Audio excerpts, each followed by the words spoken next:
Hey, welcome to this episode of Hollywood Breaks. This week we brought back Andrew Rosen of Parkour, and we discussed the creator economy, what influence that is having in Hollywood, and what it might mean to upcoming trends. So enjoy this episode. We probably just need to reference the Oscars somehow. Yeah. Okay. Slap! There you go. We just referenced it. I was watching G.I. Jane over the weekend, and Even better.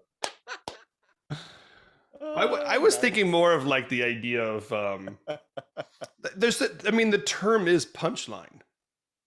Like you don't right? I mean that's interesting. Yeah. And I haven't quite looked up the epidemiology of the term punchline, but I'm gonna say that I think we all have a very clear reference what punchline means now. Wouldn't you say? Slap line. Yeah. Right. I don't know. Have you guys? What's your process been? Have you looked at it at all angles and double checked what happened and questioned what Jada's look was to Will and all that kind of stuff? I want those 3 seconds. I was just gonna say. Want those 3 seconds. I want to see the 3 seconds from when he's laughing at the joke. Cuts back to Chris, and then all of a sudden, Will Smith's on stage, and boom, and you're like, "Wait, what? He was just laughing at the joke. What happens?" There is like, I mean, it's people comparing it to the Zapruder film, right? Like the Zapruder film, exactly. There's a missing 3 seconds, and there's a little bit that feels like something out of like the Terminator movie, right? Where they sort of look at the robot, and then all of a sudden it goes off and does something. Right. Or better yet, like RoboCop, right? When the TI-86 or whatever goes nuts. Behave yourselves.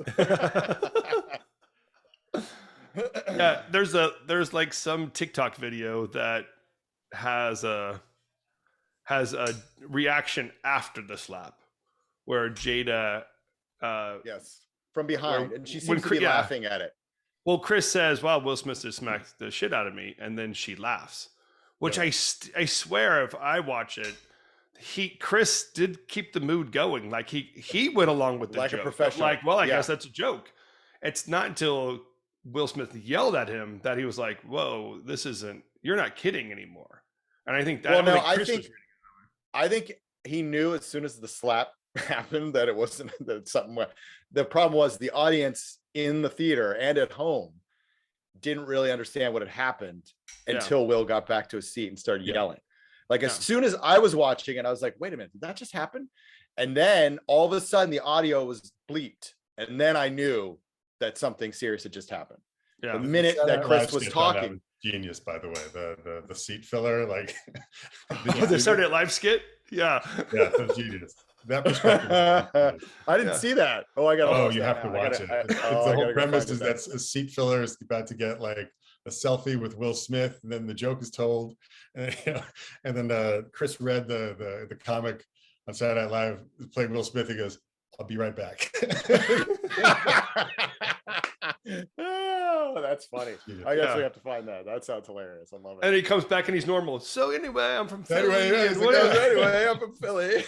And the seat filler's like, I'm not really sure. What just happened? That's so crazy. Kudos to Chris Rock, though. That is no, that was I mean, that was there's levels of professionalism that I think are very hard to reach, and many aspire to, and that was an elite level of it. Yes, absolutely was. Stayed on his feet, kept it going, did his job. And I do feel, as everyone's been saying, I feel bad for Questlove, who has to go on stage afterward, has waited a lifetime for this moment to share his story, give it a moment. And often, here's what comes from someone winning an Oscar, is that I become curious and I say, wow, I wonder what that documentary's about. I'll go watch it. Yeah. And I have I paid attention. I know a little bit more in depth, so I recognize at the moment. But I'm going to guess that moment is what's lost too. Is all the return from the effort that all of a sudden. Does anyone remember Questlove at all on stage? That's the sadness there. Yeah. Especially 2 guys from Philly. One guy from Philly took another guy from Philly. That's such a strange little subculture thing happening there. Yeah. What when you guys think about that, like. And Andrew, you're in this advertising world. Like, what's happening in our industry where these celebrities that are, they're actors becoming filmmakers, becoming influencers.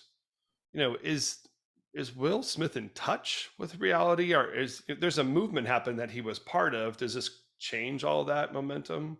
Yeah, so what happened here?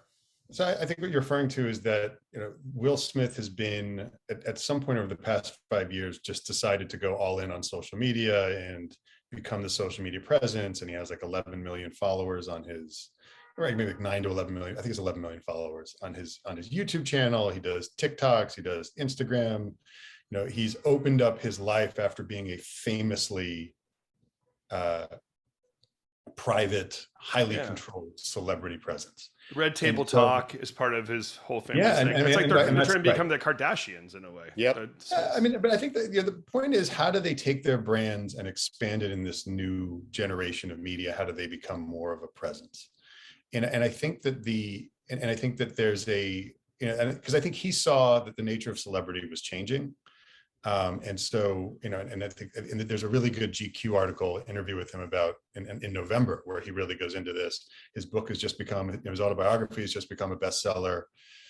He's on the forefront of this. He is an avatar. He's a figurehead of this moment where Hollywood celebrity sees opportunity in building social media presences and ideally leveraging that social media presence to build businesses, right? So The Rauch sells Terramana tequila. Ryan Reynolds sells aviation gin. And I still haven't watched Red Note. My understanding is that there's at least 2 infomercials in that movie for each of it's hilarious. their liquor brands. They do a great job. And so you get the question, you get the point. You understand that these guys realize that these are new channels for creating content. They're new channels for building community, and they are new channels for commerce that you can actually profit off of this enormous reach that you have as a celebrity, meaning some percentage of your millions of followers are going to engage with the commerce that you build, right? And that's Reese Witherspoon's Hello Sunshine brand and her Draper Jane's e-commerce line. And then she also has a book club, so she has community. And so, all 3 things are the hypothesis of the 2 former Disney executives, Kevin Mayer, who used to run digital direct-to-consumer and international under Bob Iger at Disney, and Tom Staggs, who was at one point the CEO to be, and I think it was either CFO or COO. I'm just blanking for a second. But the 2 of them have raised a few billion from Blackstone to take advantage of this moment. And one of their core hypotheses is that Hollywood talent can build community. What's the name of that? Their group again? Commerce. They're called the Candle Media. Candle Media. Okay. But one of their investments, which is not as big as an investment as they've made in Reese Witherspoon's business, is they just invested $60 million into Westbrook Incorporated, Westbrook Media, which is Will Smith's business. Sure. So, and I think that Westbrook had a role in King Richard. It did. And yes, they did. I Absolutely. see their logo on the Bel Air show. Absolutely, you've nailed it. They are, and actually, and if you read the Blackstone press release about the investment, I mean, the list of things that they have their hands in is significant, and so it's they're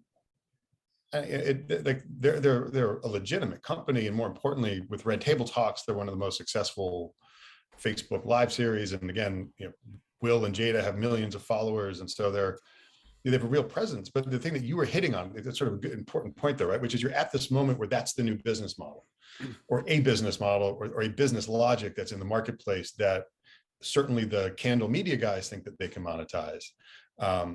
But at the same time, Will Smith has been an avatar and a figurehead for this movement. And 2 weeks ago, he slapped somebody on national TV. Yeah. And the decision in that moment makes 0 sense, right? There's, people like, oh, I can understand why. I've had people say this to me, like, oh, I can understand why he did it. And then they give you a reason.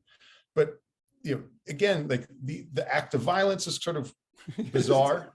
Like the fact that he was violent, and then he shouted at him, where he could have just said, like, that's not funny. Twice, not just once, but twice. Yeah. It's I don't know. It feels like it's pumped up, right? I mean, Keith, I think you were saying this earlier. Like, Will Smith just felt like he was so pumped up that his amygdala just kicked in and he had no control. And there's almost a sense of like, I think he walked up on stage without a plan, if you ask me. And then the moment it presented himself, because the slap was so ugly, it's clearly not planned.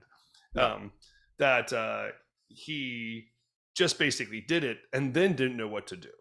And I'm a father, so I've had moments of just being totally pissed off and losing my logic brain as well. So I kind of know those moments where, like, afterwards you have the decompressing moment, and then you come through the shame and the worry and the whatever. He just did it on international television. And but that shocking moment of like, what is that weird pumped up bubble? And are we doing ourselves a disservice with this candle media strategy of like giving people with a platform such big heads? Like, are we going to see or are they just with all these celebrities? Like, or is he just lost the, or is he just in like a limbo, right? Where he was one thing and now he's another, and it does like, that the reality TV, sort of the YouTube reality star, creator does something like that intuitively, but the Hollywood star sits in the seat and just interesting, it, right? Yeah. Like, right. Well, what you have to understand, and I think this is often this is where it's such an interesting transition, and whether or not it's going to work is, I think it's still something that's up for debate. But unless you work in the industry and you're there 24/7, so much of their lives are so managed. Like, one of the things that was revealed during COVID that a lot of people were not necessarily thrilled about was that all these actors were doing all these interviews from their homes without their $1 million, makeup, hair, getting the sort of talking points from their publicists right beforehand. And it was just sort of a moment where, like, wow, they really are just like us. Like, and then you realize that there is sort of a sheen that goes up before, an actor is presented to society. It's like they have publicists, they have managers, and they have agents. All these people are involved in sort of directing the ship in the right in the proper position to ensure maximum success.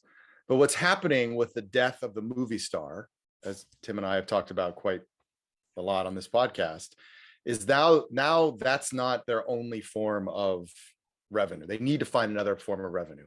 Bradley Cooper was just giving an interview about a month ago after Nightmare Alley.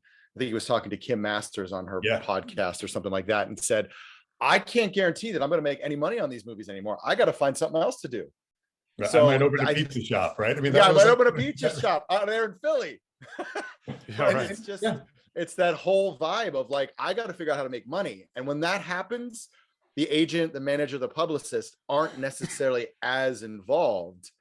And that's when sort of the controlled part of, their life, which is very much the acting side of it, starts to loosen up a little bit. And there is a moment, and again, the idea of, they're being in this bubble where they're just told yes, and you're amazing and all this time. And sometimes that does lead to the point where you think you can pretty much do whatever you want. Yeah. And I think in that moment, I think you're right, Tim. I think maybe he walked up there, maybe just with this idea of like, I'm just going to confront him, maybe, and then just lost it. And as soon as he saw Will's fate, I think Chris said something to him as he was walking up. Yeah. And I think that's smiling, he's leaning forward and smiling. I mean, I think Chris was like, what are you doing, dude? Chris leaned forward in a way like I thought it seemed like Will, this is my guess, Will was going to talk to him. So he leaned forward like, what are you going to say? And then that lean forward moment. And I think he said what it was almost like, here he comes. And I think he called him Richard too, by the way, like King Richard. Like his brain was like, this is. I think that was like, he snapped. And then it was full on rage at that point. And then boom. And then the rage was still rolling when he sat back down. And then only after the reward was presented, that I think it really starts to settle. And Will is like, oh, shit. What did I just do? Well, no, even the next comedian that came on stage, or no, when Sean Combs came on stage and started saying something like, hey, we're going to work this out later, Will's reaction is an overreaction of laughing. Yeah. He's like, ah! Yeah, he's like, this is going to, like, he tried to like buy into it still being a joke or something like that. And so strange. But the thought of like, You said something there, Andrew, like it's so interesting to think that the YouTube world is basically like a cancer wiping out this other kind of prestige, or maybe not a cancer, maybe it's just like pulling the veil off, and a person trying to manage the two. You can kind of get, our culture's doing that, huh? Like I don't even know who's famous anymore. The host from Saturday Night Live was his joke was, um, I'm the most unfamous person that's ever hosted the show.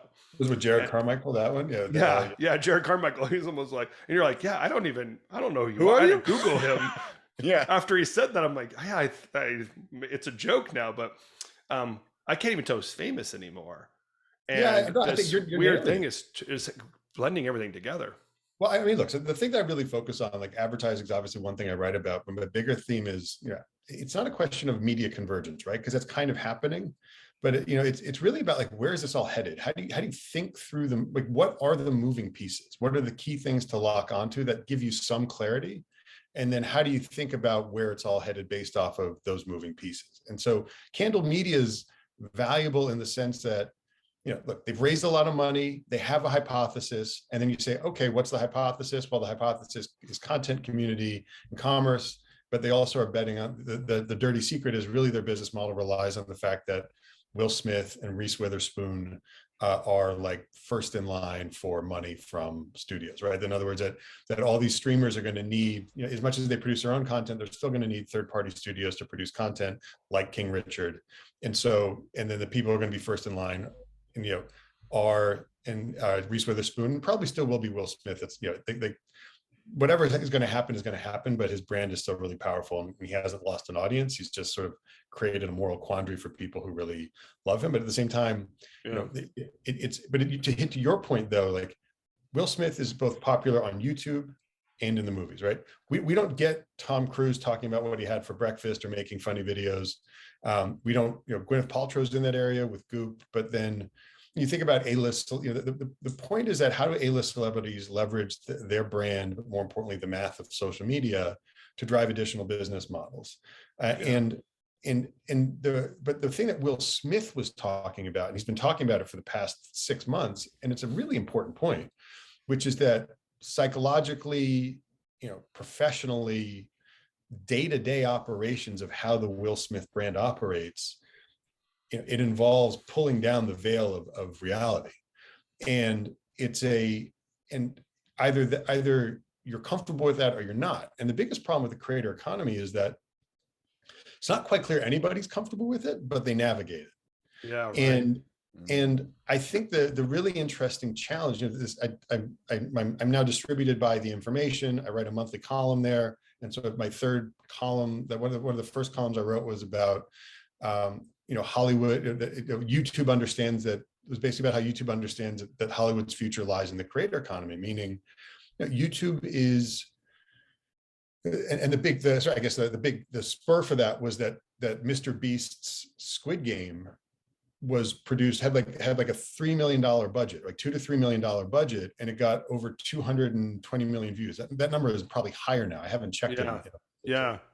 And it produced a better return on a one episode, the equivalent of one episode of production budget for any other cable channel or streamer. And I don't think it's a blip. I think it's going to happen. But Mr. Beast has a totally different approach to content and content creation, really more content distribution than anybody else, especially in Hollywood. And so the question that I think that the Will Smith slap hits upon and coincides with is, what does it mean for this new form of content creation to be emerging, right? That it has very different rules. It has, in some ways, more reach, right? YouTube reaches 135 million connected TV homes in the United States. Or not connected TV homes, connected TV users. That's a very important distinction, right? Because multiple people have like 4 connected TV devices in their home. Right. And so the question becomes, looking ahead, as we raise all these questions about the value of the Oscars going forward, right? What it represents, what it's supposed to celebrate. And I think Frank Oz, originally of the Muppets and the famous voice of Yoda, His point was, we used to celebrate artisanship, right? Like the ability to create something great.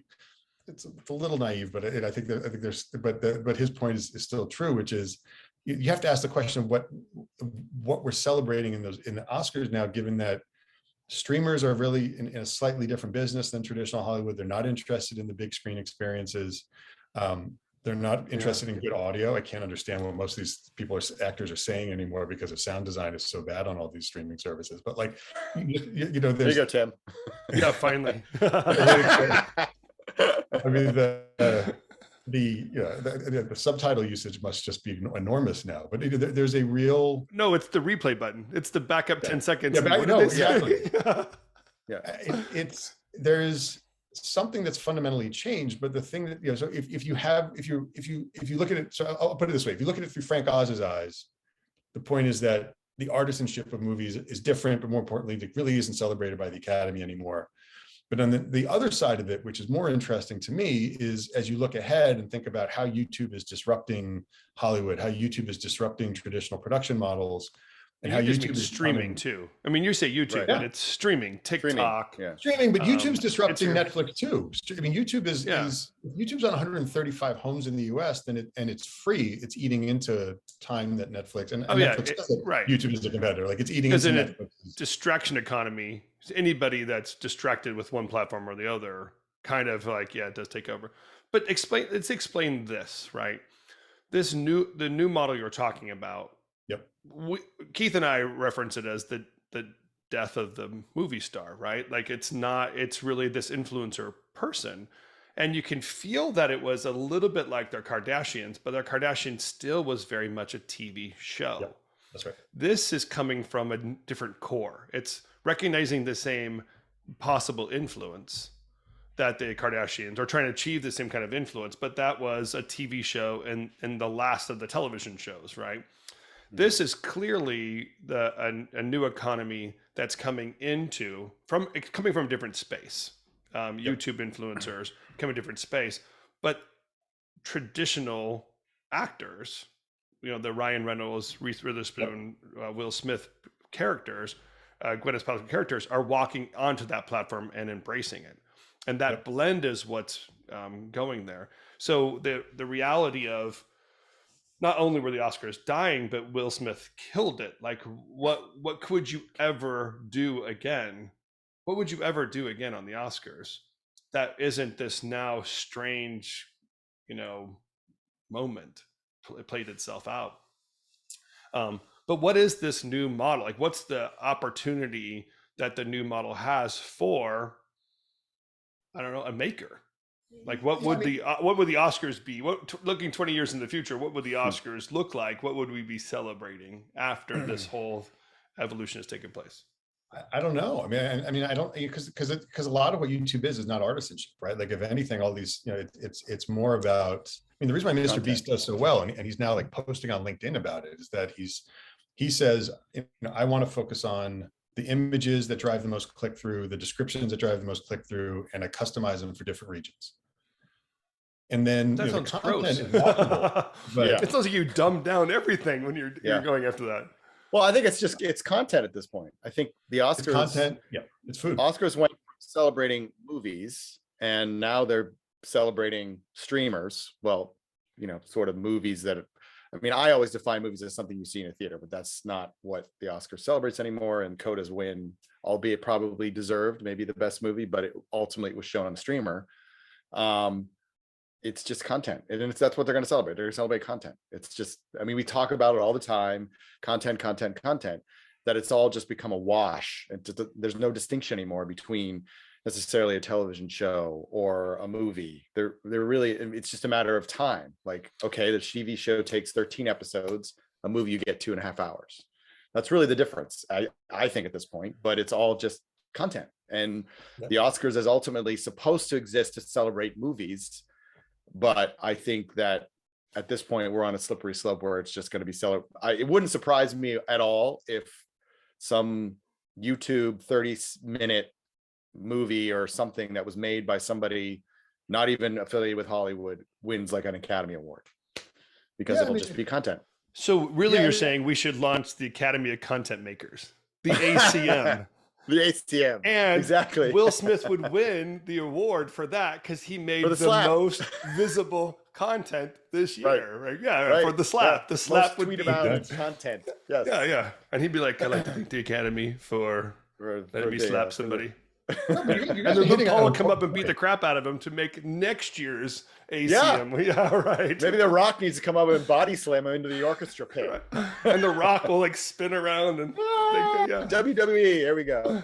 But you guys, look, number one, you're not wrong. The next in the YouTube world, the next event would be, who can top whatever Will Smith did, right? That would be which is an interesting question, right? Like, it's when we are witnessing, to your point, like there is a shift, and I think Netflix, you're hitting something that's sort of a lot of moving pieces, but I want to highlight a couple of them just because I think they're really important to highlight. Which is number one, the YouTube creation puts Will Smith in front of millions of people on a regular basis, and also Instagram, in a way that his PR team never did before, right? Or his PR team did, but it was like the Will Smith interview coming up at 7:45 this morning on the Today Show. But then you have the Netflix model, where Will Smith, and I think that was kind of in the Blackstone press release about the investment in Westbrook Inc. or Westbrook Media, that the number of projects that they had, and I think a number of them were with streamers. So streamers are just, Netflix has set a standard where they produce a piece of content, it goes up, it's gone. Produce another piece, and they're just feeding the machine. And the reality, and John Landgraf of FX Network compared it to FX Networks compared it to dynamite fishing, right? There's a famous quote like 4 years ago where he said, like, how do I compete with dynamite fishing? And it's, you guys are kind of hitting on what are the unforeseen consequences of dynamite fishing? And the answer is not physical violence at the Oscars, but it is the sense that the Hollywood star no longer has a clear anchor, right? That there's something there's something about Will Smith that comes across in his interviews for his book and in this GQ interview from last November, where like he is adrift, right? And Reese Witherspoon's a bit, I think she's a bit more narrow in her ambitions than Westbrook. I mean, I think she's really just got she's another. Her Hello Sunshine is another investment of Blackstone's Candle Media, but her commerce is Draper James. I don't know if Westbrook has commerce. They might have something small. I thought I'd read that. She has content. Hello Sunshine has 325 million in revenues this year, not profits, just revenues for their productions. And then she has community. Which still is that's a third of $1 billion. So that's a pretty revenue generating machine. Yeah. Even if it's just revenues, it's it's grown from 100 million 2 years ago, right? Or less than 100 million 2 years ago. So she's but you see what she's doing and contrast that with Will Smith. It's two very different approaches to the same problem, of which Candle Media has their hand in both pots. They own Hello Sunshine. They have a fraction of Westbrook Media. I wrote for my members that it's. You have the interesting dynamic that the Will Smith slap has is, does it impact those productions that are guaranteed revenue for Westbrook? But at the same time, is it a negative thing in the creator economy world that Will Smith inhabits, right? Like, aren't millions of people going to want to see what he does next? That's the question that I want you to answer is, does this have a negative impact? Because you kind of get, one thing I have to believe is that Bel Air has to come off. That show where the character's name is Will Smith and he's dealing with Bel Air crap, whatever, that was one time interesting. After this incident, it's so tone deaf. That thing they renewed it, but you're right. I don't know. They've renewed it for a second season, but I don't know. I mean, it automatically renewed. In the last week, they've renewed it, or it's been renewed because it was automatically renewed. It was a 2-season deal. So it was, So I don't. It feels totally tone deaf. But at this point, it might be. I mean, I think you have to wait until the Academy makes a decision today. I don't. I mean, it's an interesting question of. I don't know. I mean, the Oprah interview hasn't happened yet. If you ask me, that's the one we're waiting for. This is the only possible outcome: is Oprah has to interview him on the couch in the garden, with the crying with Jada right next to him. Right. Explaining alopecia to everybody again or whatever. The question is, can Oprah get the trigger word that was said in those 3 sentences to turn Will the Smith into a killer slap? I think it was just a look. I think it was a look because she clearly was displeased with the joke while he was laughing. And I think he looked at her. I wrote about, again, I saw something else I wrote about, but like, why this is also an important point about the creator economy, which is, why is it assumed that Chris Rock knew that she had alopecia? Like, it was something that was discussed on Red Table Talks. It's, if you follow her on social media. Now, here's the thing. I didn't know. I mean, I've been reading about. I didn't know either. I didn't know idea. What are you talking about? And if you really do the math of this stuff, it's like 1 to 10% of her 11 million Facebook Red Table Talk followers probably knew, right? So it's somewhere between 100,000 and 1 million people on a broadcast that what was the? I'm just saying it wasn't a joke about alopecia. It wasn't even, he wasn't making fun of alopecia. He's making fun of a woman who's shaved, a woman dressed in army green that has a shaved head in the front row. You're at the front row of a comedy club. I mean, it's a comedy roast. That's what the show is. And you're in the front row and you shaved your head. You shaved your head. I don't know what to say. Like, I get that it's a reaction to a disease, but she explained that very well. But he doesn't need to be sensitive to that at that moment. Why would he assume that he would, like, Rock knew? I mean, that's the other thing. Like, there was this a lot of the social media chatter was, well, you didn't know, he knew that she had alopecia and he made that joke anyway. It's like, well, no, we don't know that. No, we don't know that he knew. Like, I don't think most people didn't know. That's the thing. Like, I don't how many people read People Magazine anymore? Thousands? Like, it's a very... Well, you would know. Entertainment Weekly's going digital. They can't even get enough people to buy the thing anymore. Right. There's a real. But this actually hits on the point that we started with, which is the disconnect is that there's still this older Hollywood culture that was, PR folks plugged into celebrity rags, plugged into talk shows, plugged into Oprah. And the assumption was that the audience knew. And now you're in this moment where the audience doesn't know. In fact, the audience in many ways knows Will Smith better than most of those celebrities in the audience. Yep. Yeah. And that's and that's actually to Will Smith's credit. And that's why, in a funny way, I think he may end up being, I think he's going to be okay after this, simply because. So your takeaway is he's going to be okay. Okay, but only like the creator economy way, right? Like, I think Hollywood way, it's going to be, I think they're just going to, I think it's going to be like a mixed reaction, which is. He backed out of the academy, which means he can't vote vote anymore. But he can still be nominated, and that's what they're probably going to try to get. Right, but now I think they're going to let him keep the Oscar because his behavior had nothing to do with the Oscar, but I think his behavior does have to do with whether or not he should continue to participate. In the greatest Hollywood irony is going to be when Donald Trump wins an Oscar in the future and Will Smith can't come. Yeah, right. That's the one. Something's coming. That's one. Come on, son. Keith, I want to know your takeaway before we have to wrap this up. Do you think, what's the impact here for Will? Do you think he's going to be okay, or are we going to? I think there's going to be a period of. I think right now you're seeing the sort of cooling off. Sony's kind of put Bad Boys 4 on hold. Netflix put a movie that he was supposed to work on that's sort of also on hold.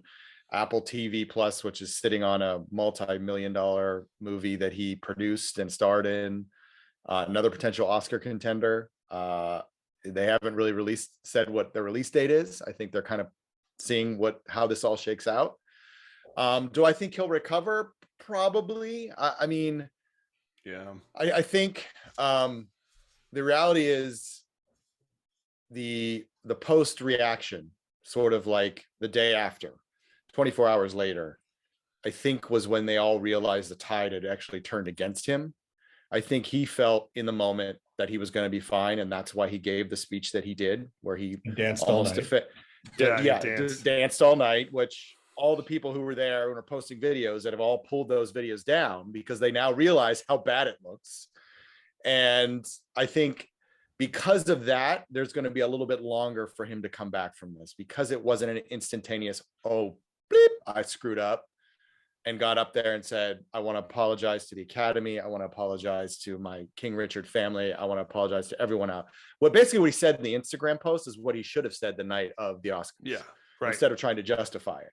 Right. But because he tried to justify it and then went out and partied all night, even though there are rumblings that his team was telling him not to go to the Vanity Fair Oscar party, go home, it's a bad look, but he went anyway. And then when he woke up the next day and all of a sudden everyone is like, this was horrible, it was awful. And obviously you sleep on something and you wake up the next morning and you're like, whoa, I really screwed the pooch on this one. Not and I think that have the luxury of sleeping on committing battery, right? Right, exactly. That's true. There's that. Going home after committing committed battery, I slept on it, I was wrong. I think Instagram's going to solve the problem. Yes. Right. I think that's why it'll be a little bit longer for him to. I think he's going to go. I think he's going to go into hiding. I don't think we'll see him for the next few months. I think he'll, like he said, I need to work on myself. So he'll go away quietly and, feel it out and see how things come back. I mean, it's this whole thing of like, well, when does someone completely, gone versus when are they forgiven and allowed to come back? And the rules haven't really been written about what that is yet. Do I think his career should be over? No. But I do think he has to do some serious, atoning for what happened that night and the aftermath and the party, because all of that just made it was a rolling hill of shit. And it just got worse and worse and worse as the night went on. So I think that's a big part of the problem. So we'll see what happens. I mean, it's only gonna, as Tim falls apart on the on his end. It's ultimately gonna. I think it's also gonna depend on what the Academy's reaction. If they do, in fact, I mean, I think there's gonna be there apparently has been a push for a very strong punishment for him, despite the fact that he tried to take a little bit of the steam out by resigning. Yeah. So we'll see what that is, and then I think that's also going to play into the calculus as well. My guess is, as I kind of joked about too, like my guess is Oprah is drooling like crazy. We're going to see. That's going to be that'll be his when he goes on his rehab tour. That'll be the first step, an interview with Oprah or somebody, just talking about why he did what happened and blah. And and then my guess again, the beginning of the rehab tour. We're going to see Chris Rock and Will Smith on stage next year at the Oscars. That's what I can't wait to hear Chris Rock stand up routine about this whole thing. That's what I think Chris Rock knows that the best thing for his own life is to get this behind him. And the easiest way to get behind him is to stand on stage and make a joke of it. And then everyone's okay with it. And everyone's healed. It's interesting that I feel like he understands the healing process more. And he said it when he said, it's the greatest night in television. Like the minute he held himself back right then is like the Chris Rock professional stepped in way beyond. Well, I mean, even when he did his stand-up act in Boston, like a day or two after, he said, I'm not ready to talk about this. I'm still processing what happened. I don't want to talk about it. Let's just sit back. I wrote this routine before this all happened. I'll talk about it eventually, and I'll probably make fun of it, but now's not the time. So he clearly is, you're right, processing it. And you're right. I think the best way for everyone to move on is for the two of them to step on stage, joke about it, hug it out, and then boom. They'll make a movie or something. They'll do a skit somewhere beforehand, so the Oscars. Or he'll show up when he'll be in the audience when Chris Rock does. The Oscars want to be around so bad, they'll do anything to keep the audience going, and they'll be like, "Hey, we have to get past this. Let's get." In. They'll buy. Some producer will buy that bit and put it on stage. So it's. I don't know. It's such a crazy moment. Andrew. Go ahead. No, go ahead. Go ahead, and then I'll tell you my 2 cents on this. No, you go ahead, because I was going to wrap it up. There's a quick thought though. Was like Chris Rock is actually a much more tightly managed persona than Will Smith, and so I don't know how that's going to play out. Like it's a really that's true. I think he has been. I only do my comedy tour. I do like quick appearances at comedy clubs. Like I don't know. I think that there's going to be. I think Chris. You mean Chris's team would hold him back from doing something more? But I think also personally, I think he's kind of rattled by it. I don't think he. I think it's that. I think he really. I don't think he likes the image. I don't think there's anything that erases the image. I don't think anything erases the moment. Like I just don't think he ever thought of his career that way. And it's a very. I think, you know, you sort of wonder how much of this is shame. There might be shame. I mean, you wonder how much of this is just like and what he's saying, which is, how do you begin to process this, right? Like, an A-list celebrity got out of his seat to slap a comic, and Chris Rock is the comic. But more importantly, it's still not clear why that happened, right? That, like, why that set of decisions took place. Yeah. Because there's, you know, it's a series of decisions once you get to a slap. And so there's something that where he's like, there's no reference for processing. None. Yeah. Yeah. And just the threat of what that can mean for, you know, offending someone else in the future, or putting yourself out there to ask a question, because that was his comment. I mean, that's what we love about Chris Rock, is that he had that ability to stand on stage in front of the people and make fun of them. A lot of comedians will make fun of people when there's not in the audience. Chris does it while they're in the audience, and that's brilliance. And to be fair to a lot of the comedians, were one of the first to come out and say that was absolutely horrific. Yeah, that was horrible, and Will Smith should apologize immediately. They were the group that was like, because they realize what that means. Like, oh great, this means any schmo who's at some comedy club is going to come and try to slap me now if I make a joke about it. But that's comedy. That's comedy, and it's like, it's why you sit in the front row at a comedy club. Yeah, you know, exactly, because you know you're going to get roasted. Yeah, it's crazy. Yeah, Andrew, I appreciate your perspective, because it's something I had not exactly filled in the gaps for, but to recognize kind of the influence play. I mean, Blackstone is a major influencer. Candle Media obviously has a strategy that they don't want to lose on. And it makes me kind of wonder what the impact's going to be for these celebrities that are going the direction of influencer / you know, I don't know whether it be actor / whatever that kind of new trend is.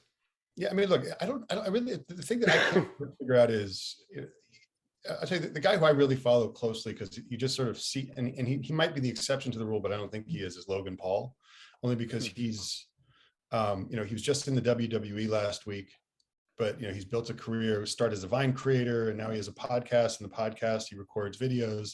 You know, he and his guys interviewed Arnold Schwarzenegger on Super Bowl weekend. Like, you know, he's in the mix, but he's also, he and his brother are also in the sports world, right? And so you sort of get that these are multi-dimensional talents that focus their energy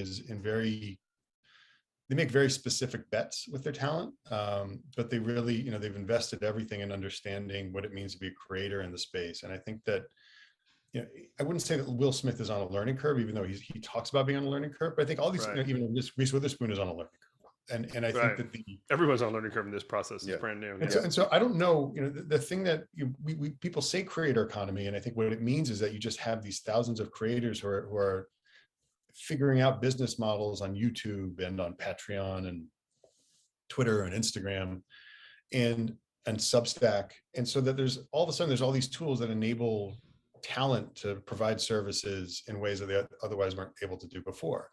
And so that means if you really get granular, right, the tools of creation are changing. You know, the iPhone is now probably as more dominant a camera device than, you know, the traditional Hollywood cameras, right? What's the red 4K cameras that they're like? There's so many new variables that, you know, I try not to overgeneralize when I say the creator economy, because it really sums up like thousands and thousands of different permutations of what people are doing. But what Will Smith did, you know, what Will Smith has been doing is, and by the way, he's saying that he's getting advice from The Rock and Kevin Hart, right? So there's a real, like, it's a chaotic new, I'd say it's a chaotic emergence of many new business models that are all disruptive to Hollywood across the supply chain.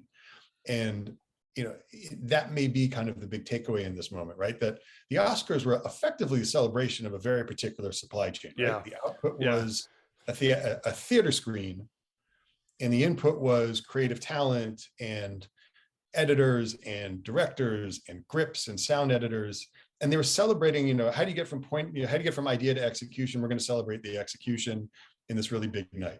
But now execution has been totally fragmented and you know, people call it democratized. I think there's even in like anarchized, right? Like that so many different people can do so many different things based on their own rules.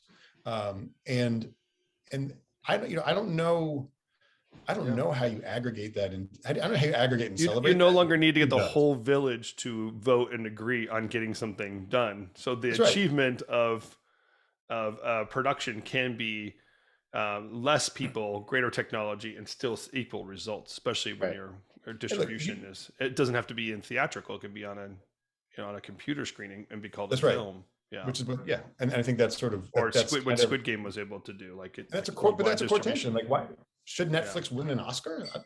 I mean, Netflix says yes, but there are a lot of people in the Academy who say no. That what they're doing is producing something that's very the idea to execution model is just totally different.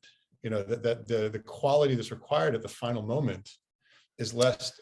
I love Andrew. I love when Andrew talks about the quality of Netflix movies, because that's exactly because they're bad.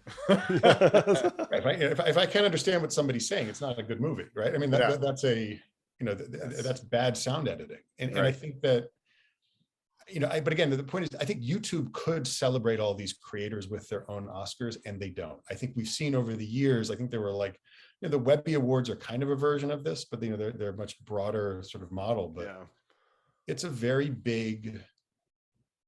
I don't know how you think about this, but I think that you really saw in the last Oscars that I don't think anybody knows how to think about this. Yeah, I don't think they like the idea that Netflix has nominees for best movies, and the person who won Best Picture, or the studio won Best Picture, it was Apple. Yeah. I mean, they did acquire. They just bought it. Yeah, they just bought the movie, right? I mean, they bought the movie. They didn't make it. Right. Yeah, they just distributed it. Netflix produced Power of the Dog, soup to nuts, right? And so you wouldn't call Apple a studio. Traditionally, studios purchase. No, it's a distributor. That's all it is, really. Yeah. So crazy. All right. Now, as always, my friend, it's so great to have you on the show here. Great chatting with you. Some of my favorite. Some of my favorite conversations. I really appreciate it. Yeah, there you go. Hey, I think the audience appreciates that we bring you into this thing too, because these different angles of what we have to cover or kind of explain through is really awesome. If people want to get a hold of your brain more often, you have a newsletter, Parkour. Yes. How do you spell parkour? Because I'm not really clear. How do you spell parkour? Yeah, I wonder. I don't. It seems to be floating right above Andrew's head. I don't remember. I don't know why. I just totally forgot. The name of the newsletter again is. But no, they can find you online. Friday. What's the URL you go to?